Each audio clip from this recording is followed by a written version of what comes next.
Hello everyone. In this video, I will be reading part 3 of chapter 9 of the Scarlet Letter, Escape. I will begin at the top of page 65. How weak and pale he looked suddenly. Where was the proud man who had marched to the church earlier? The man who had spoken with such passion in the meeting house? His face was the face of a man already half dead.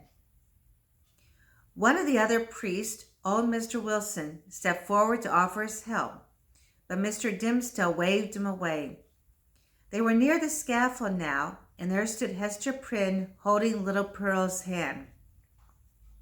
And there was the scarlet letter on her bosom. Arthur Dimmesdale stopped, unable to go on. Then he turned to the scaffold and held out his arms. "Hester," he said, "come here. Come, my little Pearl."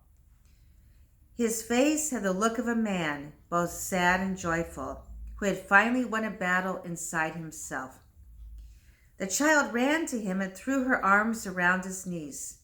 Hester Prynne moved slowly like a woman in a dream.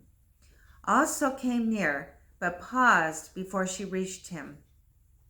At that moment, Roger Chillingsworth pushed through the crowd and caught hold of the priest's arm. "Stop," he whispered to Mr. Dimmesdale. "What are you doing? Wave back that woman. Push away that child. All will be well. Do not do this. I can still save you." "You are too late," answered the priest. "With God's help, I shall escape you now." He put out his hand to Hester. "Hester Prynne, God has made me strong enough at this last moment to do the thing that I failed to do 7 years ago.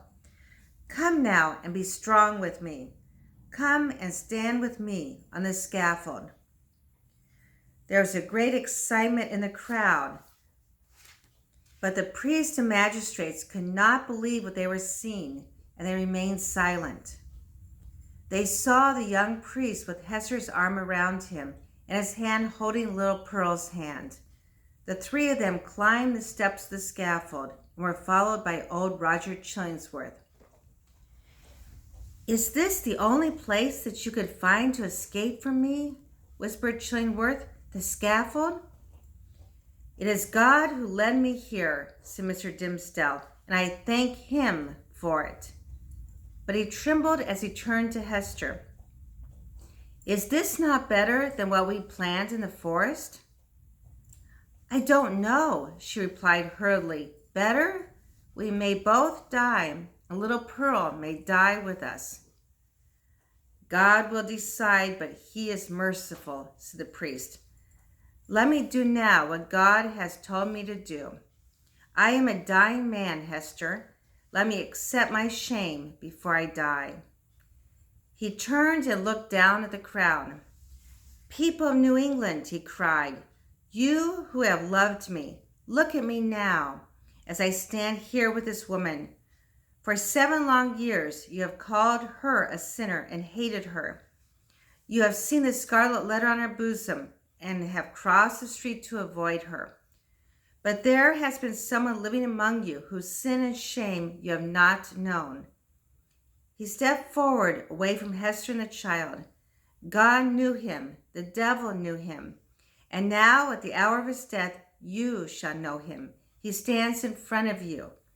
Look again at Hester's scarlet letter, with all its mysterious horror. It is only a shadow of what is on my own bosom. Look, look, see for yourselves."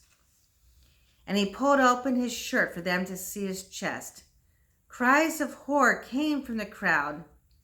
For a moment the priest stood proudly, a man who has won a battle over his own pain and fear. Then he fell to the ground. Hester lifted him and held his head against her bosom. Chillingworth knelt down beside him, an empty, dull look on his face. "You have escaped me," Chillingworth repeated again and again. "You have escaped me." "May God forgive you," the young priest said to him. "You, too, have sinned deeply." He turned his dying eyes towards Hester and the child. My little Pearl, he said, his voice almost a whisper, will you kiss me now? Pearl kissed him, and her tears fell on her father's face. Hester, said the priest, goodbye. Won't we meet again? She whispered, her face close to his. Won't we meet in heaven and be together forever? Hester, Hester, I don't know, he said, but God is merciful. He has proved his mercy. He gave me this burning pain to suffer my bosom. He sent me that dark and terrible old man to keep the pain always red hot. He has brought me here to die a death of shame in front of the people. Without all this, I would be lost forever. For this, I thank him. I thank God. Goodbye. The final word came with a priest's dying breath.